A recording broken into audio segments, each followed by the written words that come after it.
It was getting late. Diane didn't know how late, but it was too damn late for anyone to be calling. She hoped it was Marty's phone and not hers. Either way, she just covered her face with a pillow and gave thanks when the ringing stopped after the fifth. And she was just getting comfortable when the ringing sounded again. "Damn it!" she shouted, opening her eyes again. "Martin, answer your damn!" The words were suddenly cut short as she realized her husband wasn't beside her in bed. She glanced at the clock, 3:37, picked up her phone from the nightstand, and wondered why her husband wasn't in bed. After all, he had been there when they went to bed hours ago. "Yes, hello," she muttered into the receiver. "Is this Diana Miller?" Yes, it's her. Who is this?" "Are you Martin Miller's wife?" "Yes, for God's sake, yes. Who is this?" "Mrs. Miller, this is the emergency room at North City Medical Center.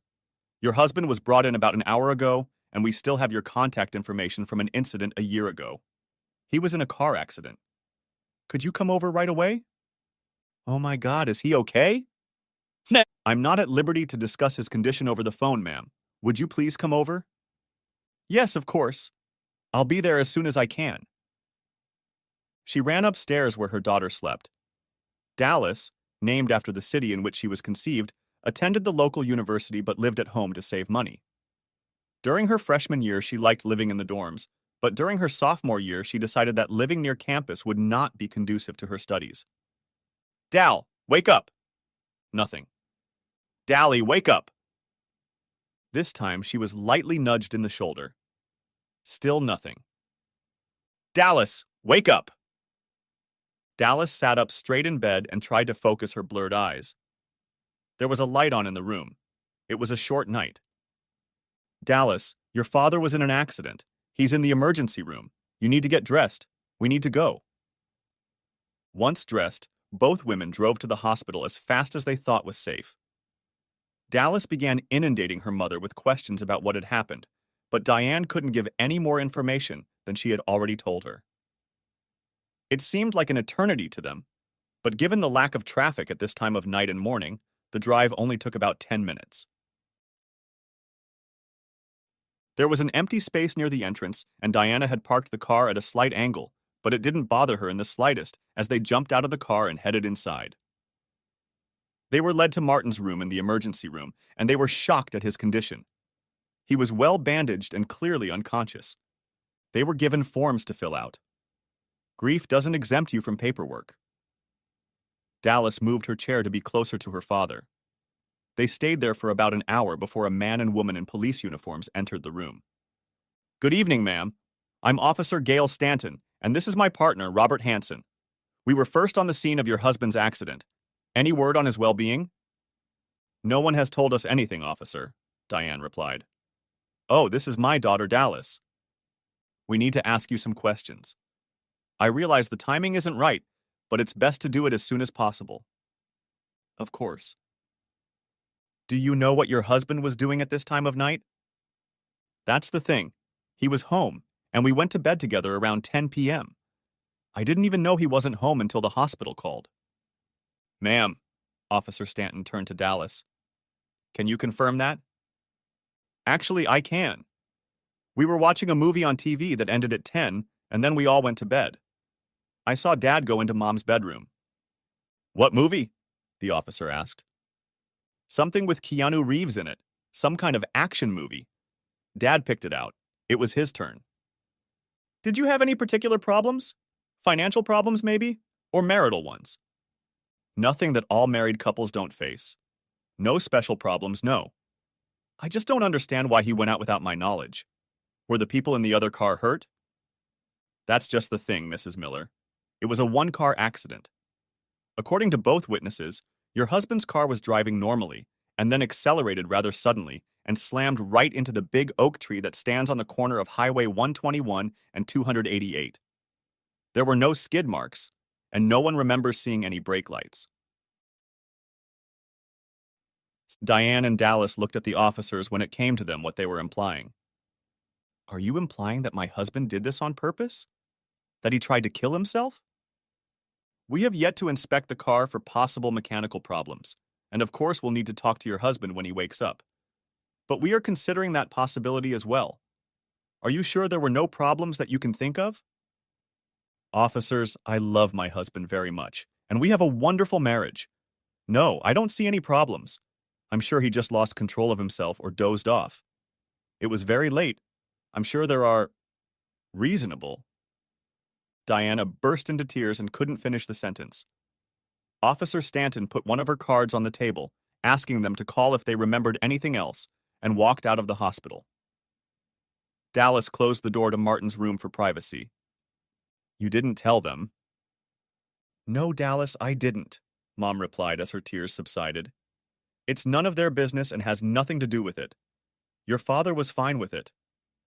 If he was, he'll say something when they talk to him. Then we'll cross that bridge. The next few days passed slowly for everyone. Martin was still unconscious. He had been admitted to the hospital, and Diana and Dallas spent as much time there as they could. They were often there together, but made sure he was never alone. Fortunately, Diane knew Martin's boss and had called him to let him know what had happened and that he would be away from work. She carefully avoided saying anything that might lead anyone to think that it might have been an attempt on his own life. The accident had occurred on Saturday night, and on Wednesday morning Martin began to regain consciousness. By noon, his eyes were open, although because of all the medical equipment, he could not do much more than look around. Diane was nearby and noticed this, walking over to his bedside and reassuring him that everything was going to be okay. A few seconds later, a nurse entered the room hurriedly, something on the monitors alerting her that the patient was awake. Diana returned to her seat to give the nurse a chance to do her job.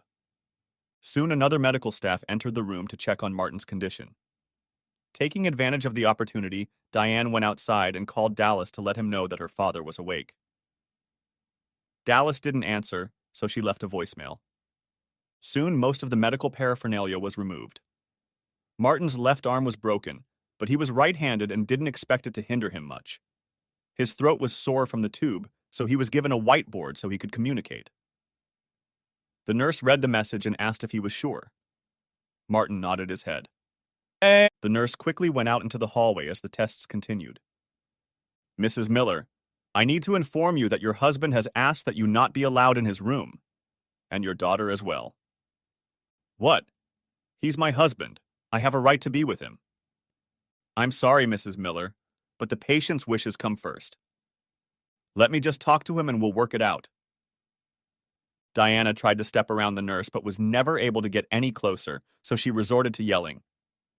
Martin, Martin, Martin, please talk to me. What's going on? Martin, Martin! Mrs. Miller, please stop yelling. You're disturbing our other patients. You can wait outside the room if you want, but if we catch you trying to enter the room or making a ruckus, we will escort you out of the building. Do I understand? Yes, you're free to go, replied Diana, who had no choice but to do otherwise. 45 minutes later, Dallas finally made it to the hospital. She found her mother sitting in a chair at the entrance to the room. Mom, why are you here? Your father forbade us from being in the room.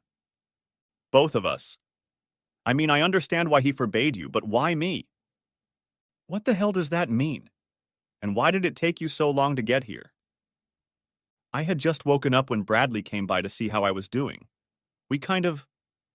Geez. You were having fun with your boyfriend instead of coming to see your father? I'm sorry, Mom, but he was still unconscious when I left, Dallas replied, in a tone that indicated she wasn't sorry. It was really stressful, and I needed to relieve the stress. It worked out great for what it's worth. When you get a chance, give me a call. No, Dallas, I'm not going to do that. And let's not talk about it now. It's disrespectful. The irony made Dallas grin. Next chapter. There was a knock on the door, and a tall, very attractive brunette walked in. She was dressed professionally, but not like a doctor, although her badge gave her away as an employee. Good morning, Mr. Miller. I'm Dr. Lassiter, one of the hospital's mental health specialists. How are you feeling? As well as can be expected, I suppose. It's been 9 days since the accident. He has regained the ability to speak, The whiteboard is a thing of the past. He'd asked when he might be discharged, but never got a clear answer. Until now. The hospital has asked me to spend some time with you. Is that okay with you?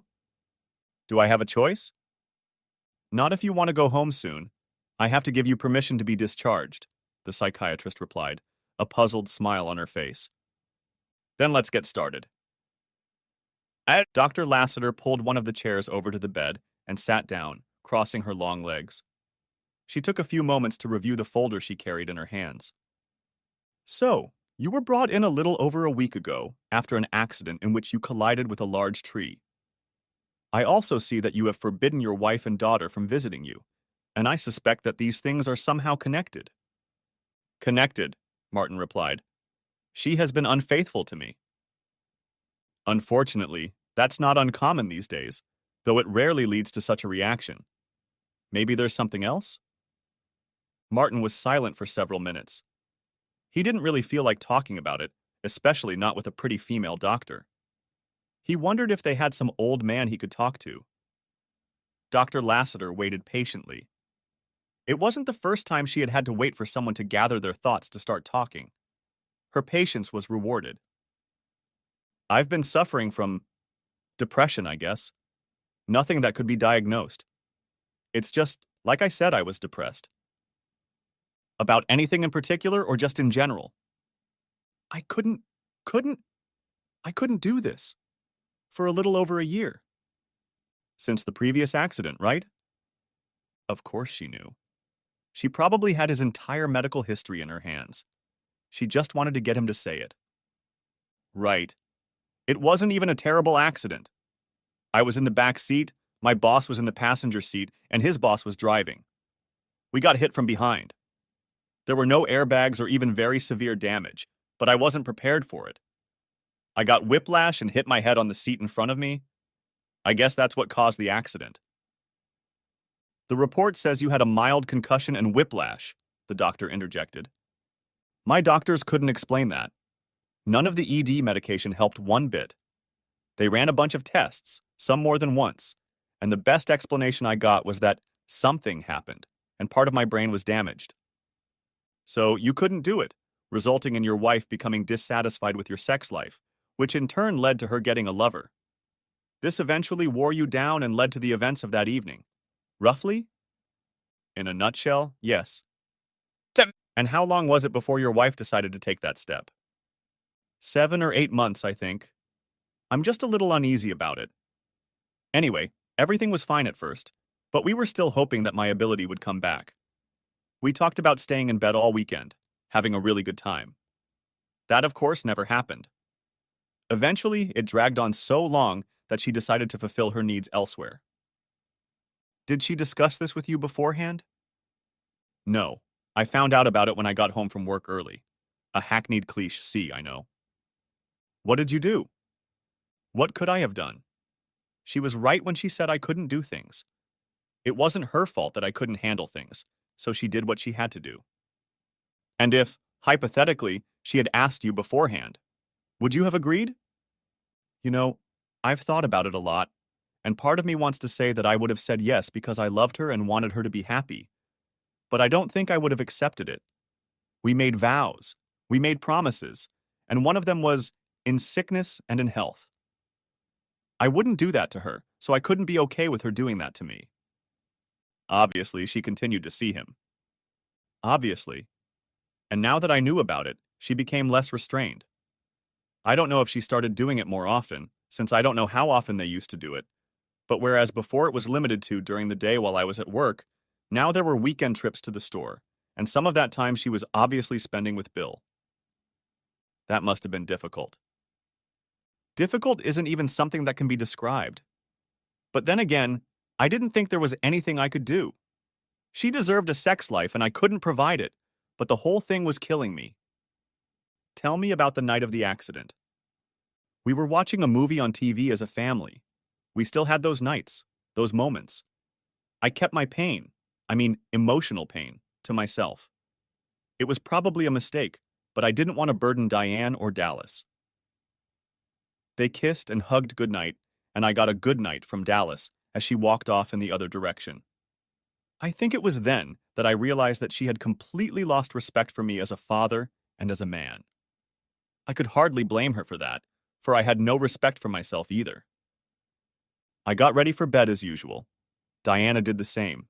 It was the same as always. Every night, the same thing. I waited until Diane was asleep. Then I got dressed, grabbed my wallet and keys. I went upstairs and peeked into Dallas's room. She was asleep too. I kissed her and said goodbye. I went and got in my car. I knew it had airbags, but I figured if I hit hard enough, it wouldn't matter. I didn't have a specific plan. I was just driving around. I knew of a large oak tree, but it wasn't my immediate target.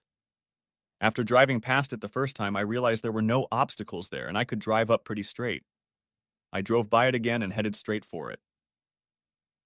For several minutes, they sat in silence, letting the story digest in their brains. Finally, the doctor spoke. Mr. Miller, I want to thank you for being so open and honest with me today. That's a great rarity. I'm going to let you get some rest and take some time to process what you've told me. Is it okay if I come back tomorrow? I'm not going anywhere, he replied. They shook hands and Dr. Lassiter left the room. Martin picked up his cell phone, which he had left at home that evening, and which Diane had brought him before he had forbidden her, and answered several messages and emails, including messages from his boss. Then he closed his eyes and tried to sleep. Back at home, Diane tried to keep her cool. She was under the impression that Marty was okay with her relationship with Bill, that he had given her a gift because he loved her very much. Even when she had first heard about the accident, she no longer believed it was an accident. She had been sure he had nothing to do with it, but now she wasn't so sure anymore. She suspected that the police had spoken to her husband, but she hoped he hadn't said anything about her relationship with Bill. The police never contacted her again, technically not considered a crime. Case closed. Still, he never really objected, did he? If he had, she didn't remember it. And besides, she wasn't going to live in celibacy just because some idiot decided to finish off her husband's boss. That wasn't what she'd signed up for, and she wasn't going to settle for that now. When Marty got home, she would try to be more considerate of his feelings, more reserved with Bill, but there was no way she was going to give it up. Next chapter. The next morning, Dr. Lassiter came in as promised. She walked the same way, took one of the inconspicuous sturdy chairs, of which there were two in each room, and sat down. Marty watched her with interest. How are you feeling this morning, Mr. Miller? Not much changed from yesterday, Doc. Ready to go home, but I guess that's up to you. Partially, yes, but by state law, you've been detained for 72 hours, and technically that didn't start until you and I started talking yesterday. So, 2 more days at least. That's fine, Doc. At least the food here isn't too bad. It's always bad, they picked up together, sharing a hearty laugh. Old but kind, Dr. Lassiter remarked. But I'm glad you're joking. So am I. It's been a while, and by a while I mean months. I haven't felt like, well, myself. I used to be a pretty good joker to the point where I sometimes got on Dallas's nerves.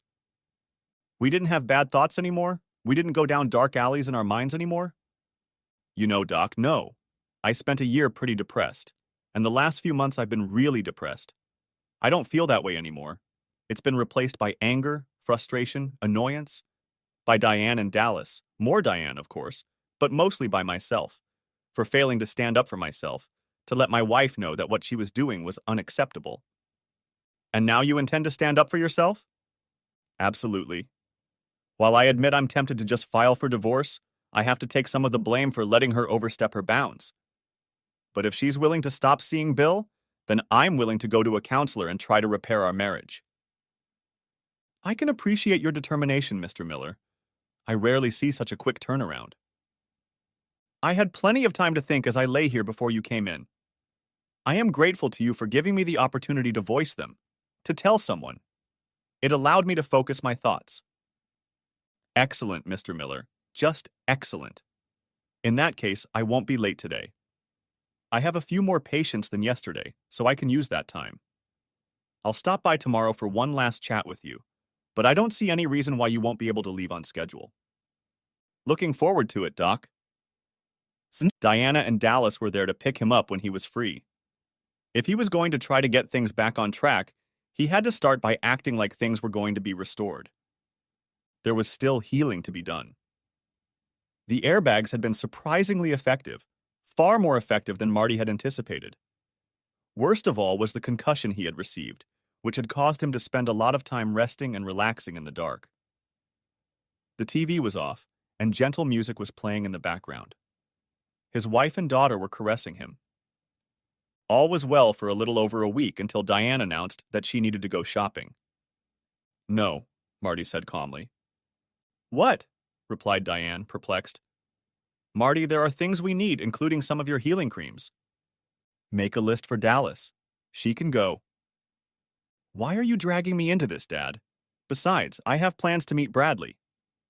"Then you'll have an incentive to finish shopping sooner, won't you?" "Diane, the list."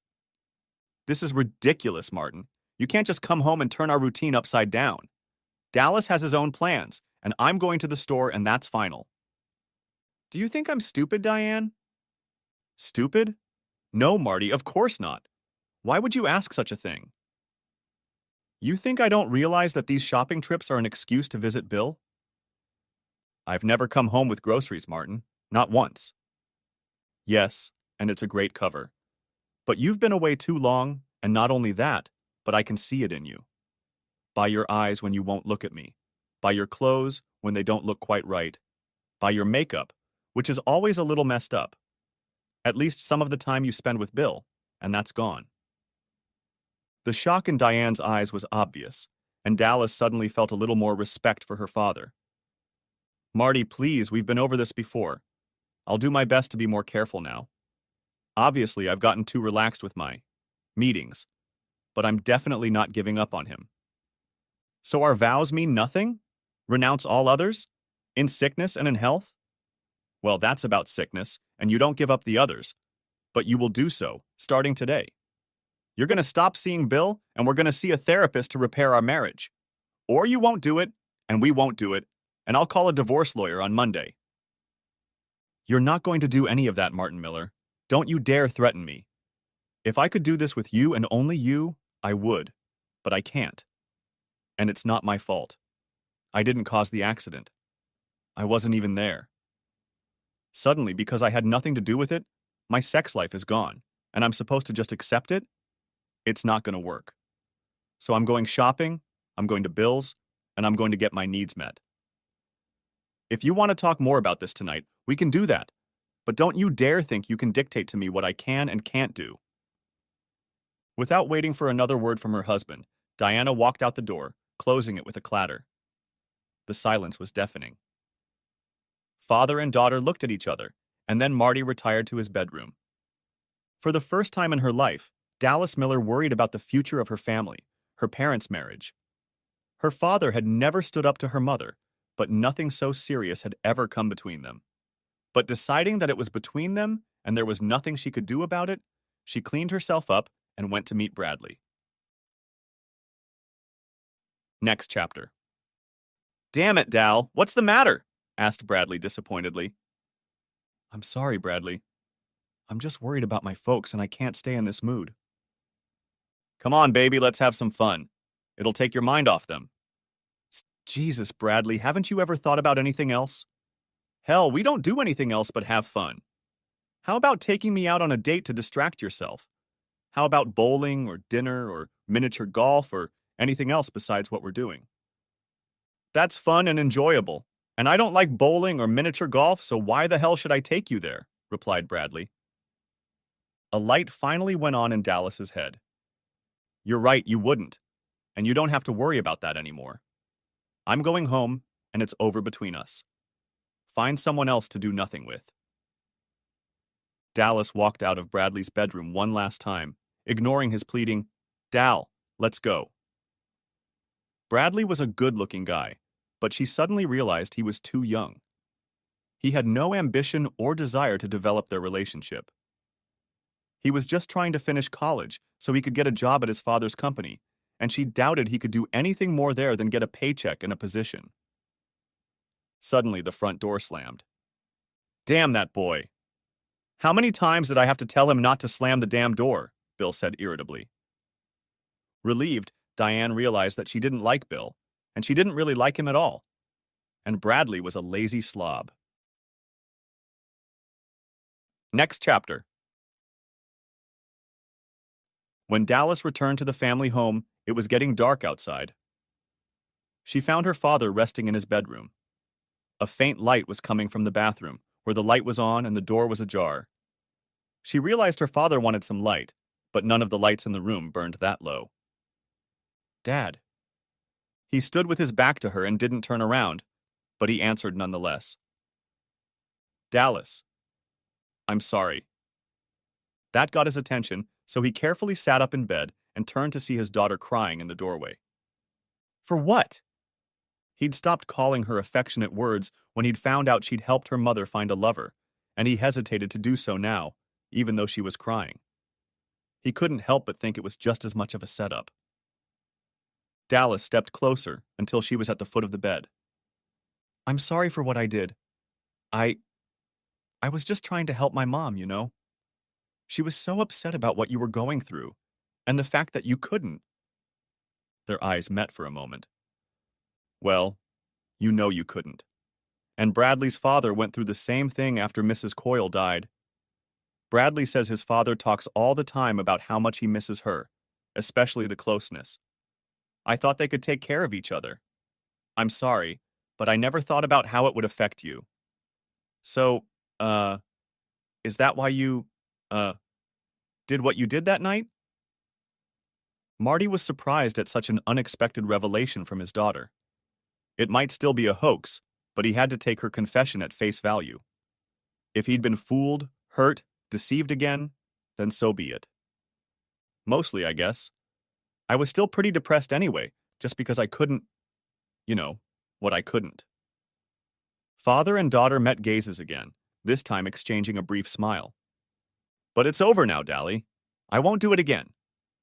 I hope you won't. I still need you. Are you going to divorce your mom? I haven't made a final decision yet, honey, but I don't see any other way out unless she stops seeing Bill. But keep it to yourself. She has to change because she wants to, not because she's forced to. Okay, Dad. I'll go upstairs. Oh, did I break up with Bradley today? Marty tried to hold back a smile. He'd never particularly liked the guy, but it surprised him because she seemed to be in love with him, or had been once upon a time. Why? Marty asked, surprised at this turn of events. Because, Dallas began, and then paused to think. Because my dad once told me he wasn't good enough for me. And I finally realized he was right. I finally realized that my dad was right about a lot of things. A smile appeared on Marty's lips as he realized that his girl had grown up a lot today. Dallas walked over to her father and hugged him, realizing that it was the first hug they'd had in a long time. Finally, they pulled away, smiled at each other, and Marty watched Dallas silently leave the room and go upstairs. No sooner had his daughter's bedroom door closed than Marty heard the chirp of Diane remotely locking her car. The good feelings that had just filled him with joy vanished in an instant. He lay down again and closed his eyes. A moment later, Diane walked into the bedroom. She was taking a shower at Bill's, and Marty decided it was best if she came back fresh, although they could both telegraph exactly what Diane had been up to. Could you help with the groceries? Is there really groceries here? Asked Marty, pulling herself up. Yes, Marty. I told you I'd get groceries, and I did. Marty dragged the bags from the car and unloaded them on the counter. He noticed that they contained no refrigerated or frozen food, all to restock the pantry. He also found the receipt, and judging by the time, she had left the grocery store almost 2 hours ago. From the looks of it, she had gone shopping first before heading out to meet Bill. Even though Marty knew she would, the evidence lying in front of him still hurt. After putting his things away, Marty wordlessly made his way to the bedroom to lie down. He wondered if it was even worth bringing it up again. There was really no point. Diane had made it clear what she intended to do, so the next question was his reaction. Something had to change. Did you want to talk some more? his wife asked in a tone that said it wouldn't do any good. No, Diana, you've made your position clear. Diana's face and tone softened. She loved her husband and didn't want to lose him. He was still her best friend and the person she most enjoyed spending time with. She didn't think her own satisfaction should be an issue under the circumstances, and she hoped Marty would eventually feel the same way. Are you hungry? She asked, distracting him from his musings. No, I made fettuccine while you were gone. I hope you had a salad? You haven't been very good with vegetables lately. No, there was no salad, but I made spinach.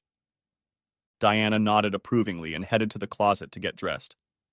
She had thought about getting back to intimacy with her husband, something she missed so much, but today was not the occasion. By the time she'd changed clothes, Marty was already asleep, or at least pretending to be very well. Next chapter. The divorce didn't go smoothly. Diane was furious when she was handed the papers. Marty had been kind enough to send them to the house and didn't fail to point out that he was out with Dallas at the time, having moved into the guest room, which was upstairs next to Dallas's room. Diane fought hard against the divorce. She hired a very aggressive attorney, and he made every effort. They even tried to have him declared mentally incompetent, citing a suicide attempt.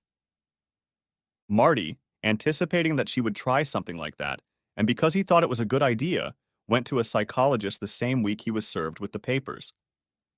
The psychologist he went to was highly respected and certainly not cheap. And when he testified that Marty was definitely no longer a suicide risk, the judge agreed and the matter dropped. The argument could have gone on for a long time, but just when it looked like Diane was ready to put her feet up, Dallas intervened. She let her mother know that they were wrong, that Diana's needs did not outweigh the vows and promises she had made. Life wasn't always fair, and she had to support her husband and suffer by his side. Dallas also made it clear that any further resistance would damage their future mother-daughter relationship, possibly forever. Faced with the loss of her husband and daughter, Diane decided she had no choice and dropped her objections to the divorce. The house was sold. Marty agreed to alimony for several years, knowing that a judge would award it anyway.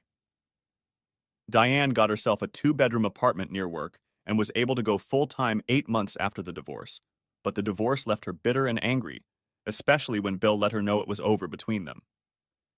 He seemed to have several other women he was having fun with, and Diane lost her attraction once she was no longer married. Dallas continued to attend school, alternating between being with both parents, though as time went on, Diane stopped playing the victim role and continued to blame Marty for the divorce. If she heard her mother say one more time, "If only he had been more understanding," she would have screamed. And Marty? Well, next chapter. Marty entered the dimly lit club around 10 p.m. It was Friday night, and he just wanted to get out of the house. He just wanted to spend some quality time. He wanted to drink and maybe dance. He had been so unlike himself lately, and he wanted to change that. He took a seat at the bar and ordered a rum and coke. As he sipped his drink, he glanced around at the customers who were with him that evening and noticed a face at the far end of the bar that seemed familiar, but he couldn't locate it. A nearly empty wine glass stood in front of her. Marty shifted his gaze to her and thought for a moment, and then he turned back. He sat on the edge of consciousness for a couple minutes, and then it hit him. A small smile appeared on his lips, and he picked up his drink, carrying it carefully as he approached the woman. She looked up at him as he approached her. "Dr. Lassiter?" She looked him in the eye and studied his face for a while, but she didn't immediately recognize him, and Marty thought he might have the wrong person. "I'm leaving Dr. Lassiter at the hospital.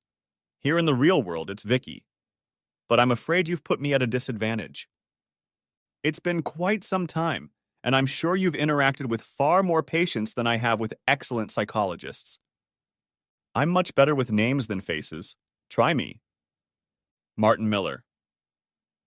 Vicky thought about the name for a moment, and Marty waited patiently for her to admit defeat. He watched her carefully, and if you asked him later, he'd swear he saw a light bulb go on in her brain. "Ah, Mr. Miller. An unfaithful wife and a rather unexpected collision with a tree, if I'm not mistaken. You're not mistaken, and I'm amazed.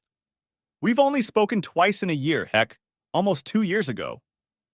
It's a gift. Care to join me? Marty took a seat, signaling the bartender to fill their drinks. Thank you. My pleasure. So, what brings you here tonight? Meeting someone? Asked Marty. Trying to, Vicky replied, and the gleam in her eyes made her meaning clear. Really? I thought I remembered a rather impressive stone on your finger. Perhaps you did. It was a little before my divorce became final. I wore rings in an attempt to convince my husband, ex-husband, that he really had nothing in common with a 20-year-old cashier other than a desire to invite one of her friends into his bed. I'm afraid I didn't succeed. Oh my God. Are they still together? This may surprise you, Mr. Miller, but since the divorce, I've completely lost interest in Wayne's relationship. I don't have the slightest clue. Of course you do. That was a stupid question. And please call me Marty, Martin, or even Jerk. Anything but Mr. Miller. What did your wife call you? Marty. All right, Martin. Would you like to take me to the dance floor? I'd love to. Martin asked the bartender to leave their drinks behind the bar, then took Vicky's hand and led her to the dance floor. It was a rousing number, and they quickly got into the rhythm. This song was followed by another fast song, and then a slower song began. All the while they stayed on the floor, and on the slow song they pulled themselves to each other. Vicky wrapped her arms around Martin's neck, and his hands pressed firmly against her back. Being a guy, Martin immediately noticed the lack of a bra. They stared into each other's eyes for a while before Vicky rested her head on his shoulder. 2 slow songs followed, and they didn't break their embrace when the second song began. Martin was immersed in the sensations of this beautiful, soft woman who smelled simply amazing. As the song faded out, Vicky took advantage of the slight lowering of the music volume to say a few words. How about you take me back to your place and do something about it? Martin took her hand and walked back to the bar, paying the bill and informing the bartender that they didn't need any more drinks. He didn't look surprised. She took an Uber to the club, they got into his car, and Martin started the drive back to the apartment he'd bought. It was small, but he appreciated that he no longer had to tend to the lawn. Vicky, maybe I'm asking a little late, but how much have you had to drink? It was my first glass of wine on the bar when you came over. Why? Because I don't take advantage of drunk women. Don't worry, Martin. And they pulled into the underground parking garage and took the elevator to his floor. As soon as the door closed, Vicky immediately said, "Then show me to your bedroom." An hour later, they were about to fall asleep, but Martin had one more question. Vicky? Do you think you're ready for another serious relationship? There was a long pause, and Martin was afraid he had made a mistake and scared her. He half expected her to get out of bed and ask for a ride home. There was no doubt in her attractiveness to him, and not just in her physical beauty. She was intelligent, and he enjoyed her company. Of course, it wasn't love yet, but she was the first woman he'd met since his divorce that he'd even considered. Why don't we talk about it in the morning? Sure. Good night, Vicky. Good night, Martin. Next chapter. Vicky woke up before Martin did. He seemed calm, so she just let him sleep. She showered and then went to the kitchen to see what she could make for breakfast. Martin's question before bed caught her off guard. Not that she wasn't attracted to him, but she was really focused on having a good time. She had been telling herself for months that she didn't need a man in her life, and to some extent that was true. She had a good job and wonderful friends, so she didn't need a man. But to be completely honest with herself, she did want one. But would a decent guy even want her after she told him the truth? Martin was awakened by the smell of something cooking. He rushed into the kitchen and found her. I was going to take you out for breakfast. It's too late. You can take me out to lunch. Go take a shower and breakfast will be ready. 10 minutes later, Martin returned to Vicky in the kitchen just as she was arranging the plates on the table. There was an omelet, a few slices of sausage, and a piece of buttered toast. I didn't realize I had sausage in there, she said. It was stashed in the freezer. I hope it's still good. Martin took a bite from one of the slices and said it tasted quite all right. Breakfast itself went relatively smoothly, and Martin took on the task of cleaning up the kitchen as Vicky had done him the courtesy of preparing the food. They chatted about nothing while everything was being prepared, and as the last plate was put away in the dishwasher, he turned to Vicky. Are you ready to talk? Ready as I've ever been. All right. Look, Vicky, I don't want to put you on the spot or pry into your business. If you're not interested in anything but fun, then so be it. You don't owe me anything. I know that. It's just that I need to tell you something, and why don't we do it in the bedroom? I'll be more comfortable there. They held hands and went into the bedroom. They sat on the bed facing each other. Martin, I know we only met last night, at least as people in the real world. I think you're a great guy and I'm definitely attracted to you, but there's something I need to tell you. I told you that my husband left me for a 20-year-old, and it's true. But that wasn't the whole story. The main reason he left me was because I couldn't have children. He wanted a family and was looking for someone to give him one. He didn't want to adopt. The fact that he didn't have children of his own, he saw as some sort of failure, and I was the reason. And no, I have no idea how he behaved after the divorce. I'm a guy in his 40s with a grown daughter. I wouldn't mind kids, but that's no reason to divorce. I'm glad to hear that. Another thing I want you to know, well, at least I want to be honest, is that I'm not too proud. After my divorce was finalized, I wasn't feeling my best. I was getting old and had just lost my husband to a woman almost half my age. I'm 37 in case you were wondering. I was wondering, but there was no way I would have asked. They both chuckled slightly. I also felt, well, inferior is probably the most appropriate word. Truth be told, I didn't feel like a woman at all. How can you be a woman and not have children? I know what you're thinking, but that's how I felt at the time. So I decided to prove that I was a woman, and if I couldn't be a woman by having children, then I was going to be a woman by satisfying men. Many of them, and mostly anonymously. I called myself Angela and wouldn't stop going home with someone when I wanted to. This went on for a few months until I realized it was self-destructive behavior and started seeing a therapist. But even then I continued to do it, though less frequently, until I finally reached a point in my life where I could stop. Isn't that what you were doing last night? Asked Martin cautiously. He wasn't judging her or wanting her to think that, but there was no doubting that she had been a cougar on the hunt last night. Yes, it was. I still have feminine needs, and I still go out occasionally to fulfill them. But whereas before I usually went out with whoever asked me out first, now I'm selective. There have been many nights when I've gone home alone and, taken care of myself. I suppose I should be glad I passed the test. You passed, Martin. You passed. I've really enjoyed spending time with you, and in answer to your question, I'd love to get to know you some more, but I'd like to be honest about what I've been through. I got tested and didn't get infected with anything, which was incredible luck. I don't need birth control, but I can provide a note from my doctor if you need proof. If you'd like to try it, I'd like us both to be tested and agree to an exclusive relationship. For several minutes, Martin sat in silence. Vicky waited patiently, but worried whether she had given him cause for concern about a possible relationship. Finally, he seemed ready to respond. Vicky, thank you for your honesty. I know it must have been very difficult. I think I owe you the same. Our experiences are not entirely different. After my divorce, I was glad I got through it, but I still felt depressed about my inability to perform.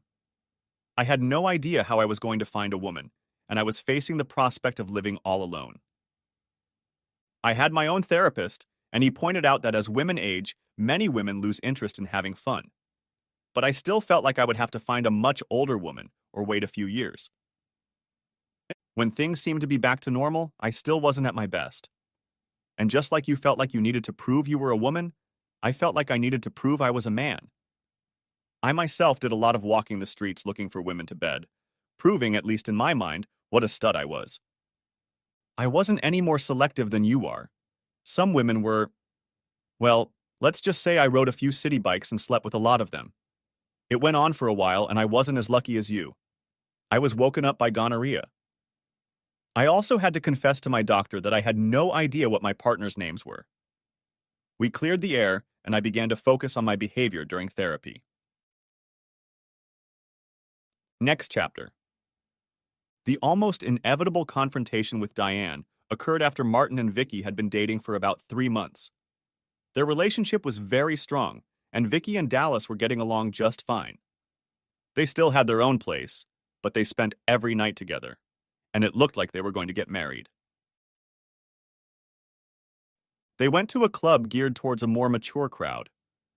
Music was played by a DJ, and interior walls separated the dance floor from the tables, allowing for conversation. Martin and Vicky enjoyed their drinks and chatted about this and that.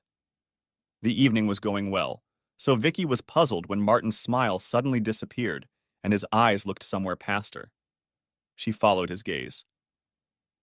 Martin and Diana saw each other at almost the same time. While Martin's face remained neutral, a grin appeared on Diana's face as she made her way to the table. Even so long after the divorce, Diana had not stopped feeling bitter. She still believed she had done nothing wrong, except that she hadn't been discreet enough. But having her needs met by another man when her husband wasn't up to the task was definitely not on the list of wrong things to do. So when she approached the table, it wasn't her intention to be polite.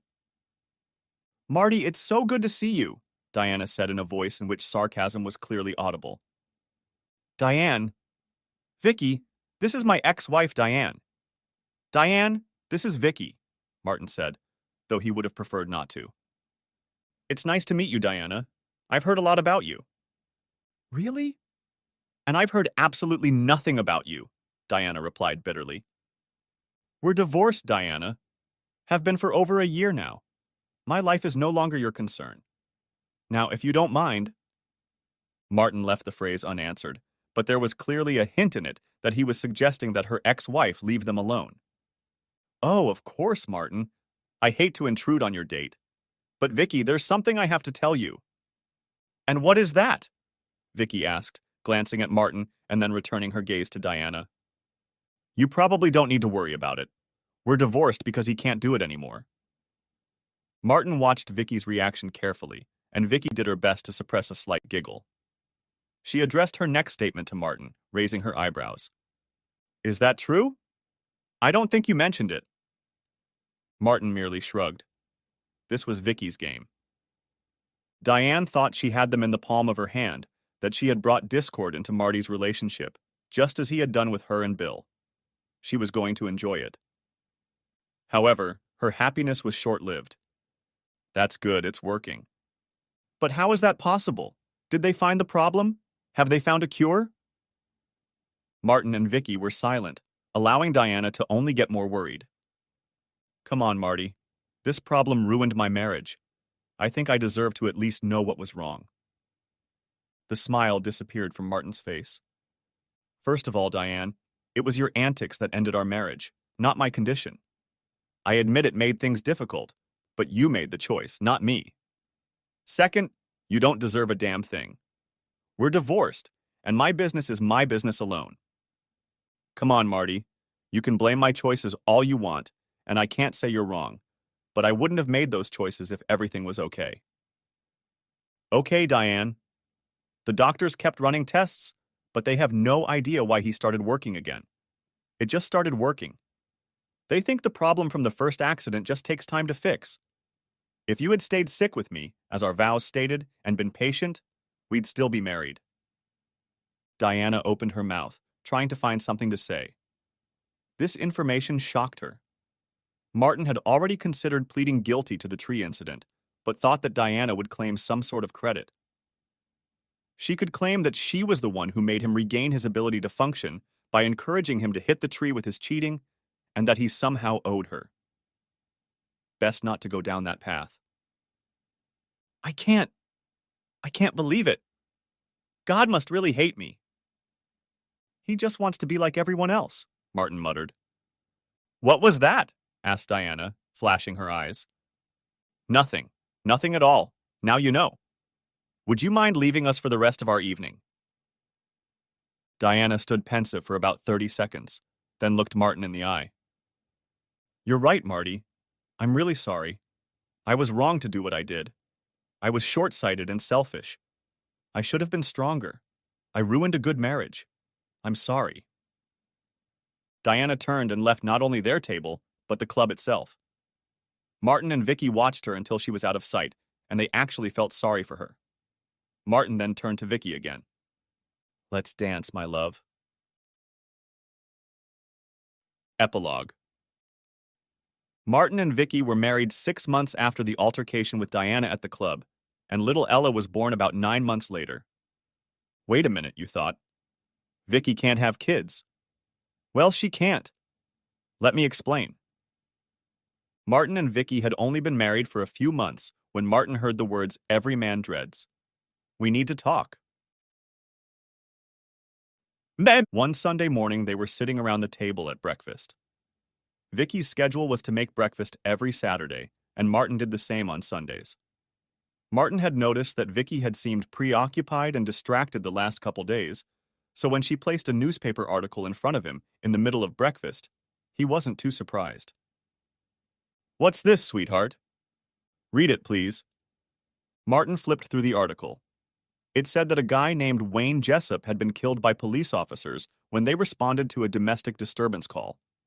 The article was dated about a month earlier and gave some details about the scandalous relationship between the deceased and his much younger girlfriend, who had a 3-month-old baby. It was a tragic story, but it meant nothing to Martin. Okay, I've read it. So? Honey, Wayne Jessup is my ex-husband. Martin realized they'd never really talked about him, except for that short story about why he'd left Vicky for a cashier or something. Wow. Are you okay? How are you feeling? I was in shock, of course. He was never violent when we were together, so it didn't make any sense. And I felt really bad that this young girl had to go through something like that. I agree. But what does it have to do with us? I didn't feel responsible, but I felt, I don't know, involved, I guess. Like I should do something to help. Okay, Martin replied, wondering where this was going. You know, the paper sometimes calls on me for research or statistics or whatever, for articles they're working on. So I did a small favor and asked them to contact her on my behalf. As a person and ex-wife, not as a mental health professional. I asked them to tell her that I was Wayne's ex-wife and that I'd be happy to help her, and they gave her my contact information. I assume she called, got in touch with him somehow. Yes, she called. I've talked to her on the phone and even in person a couple times over the last few weeks. And you're only telling me this now? I'm sorry, babe. The first time I met with her in secret because it seemed like the best choice at the time. After that, I felt like I was betraying her trust. So I treated it as a professional matter. I knew I would eventually tell you, and here we are. Okay, what do you need to tell me? I assume this is the girl he left you for. Actually, no. That girl's name was Amy, and she dumped Wayne because he was pressuring her to have a baby, and apparently she didn't want one for a few more years, if at all. The Carly I've been in contact with is the other girl. Okay, so you've been talking to her. Wayne started pushing her too. She wasn't sure she wanted kids either, but she liked the idea of starting a family and thought he really loved her, so she agreed. But as soon as the baby was born, he started being rude and abusive to her. First verbally and then physically. A few times she let it pass, thinking it was just the stress of having a baby, but the last time it got really bad, and she called the police. She figured they'd take him to jail to calm him down and they'd talk the next day. Obviously, that's not what happened. When he found out she had called the police, he started screaming and swearing and pulled a gun out of the dresser. She says she didn't even know he had a gun and hid in the baby's room thinking he was going to use it against her. The cops showed up a couple minutes later, and he went outside to confront them. Carly was still hidden, but could hear everything perfectly. Wayne started telling them to get off his property, that everything was fine, and they had no right to be there. They were trying to talk him out of it when he apparently pulled out a gun because Carly suddenly heard them yelling at him to drop it. Soon she heard gunshots. Carly lay low, not realizing what was going on. She came out when police officers started searching the house and calling for her. No one said anything to her, but she saw a body covered with a sheet outside the door and realized it must be Wayne. How traumatizing that must have been for her. I'm sure she still had feelings for him, and it was very scary to relive that. That's what she said. According to the report, Wayne shot at something and even hit one of the police cars. They returned fire, and that was the end of it. A tragedy. Just tragic, Martin said, not knowing what else to say. How's Carly now? She's fine. She's going to counseling. Not to me since I'm too close, but I referred her to someone. I think she'll be fine. They sat in silence for a couple minutes, mostly just silently contemplating the tragedy that had played out. Martin, there's something else. Somehow I'm not surprised. The thing is, Carly doesn't really want to be a mother. At least not yet. But she's afraid to just hand the baby over to the system. Babies get adopted very quickly, Vicky. She won't be there for long. We both know that, but... Okay, I'm just going to say it. Carly wants me, I mean us, to adopt a baby. Of course I told her I'd have to talk to you about it. But Martin, God, I want this baby so badly. Martin was shocked. He had never expected to be a father again, both because of his age and Vicky's inability to have children. And here was another child, and an infant, possibly ending up on his lap. Vicky filled the silence. I spoke to one of the social workers and a lawyer at the hospital. They said that this kind of planned adoption isn't very common, but it's not uncommon, and it's perfectly legal. Did you talk to other people about it before you talked to me? Martin, I didn't want to talk to you about it if it didn't work out. I wanted to get all the information before I talked to you. And what does Carly want out of this? No money, if that's what you're thinking, although I'd like to help her get back on her feet. After all, she just lost her only source of support. All she wants is to stay in business. If not exactly in Ella's life as Aunt Carly, then at least pictures and news as she grows up. Martin was silent for a long time, going over all of this in his head. He understood every step Vicky had taken along the way, who she'd socialized with, and how she'd worked things out. He just wished he could go through it all with her, support her along the way. How about committing to another 18 years? By the time Ella graduated high school, he'd be in his 60s. Would he have the strength for that? The patience? Even as he asked himself these questions, he knew he would never deny Vicky what she wanted so badly. Martin, talk to me, please. Martin looked into his wife's big, beautiful, deep brown eyes. So, what is the next step in her adoption? That's how Ella became a member of our family. Of course, it wasn't instantaneous.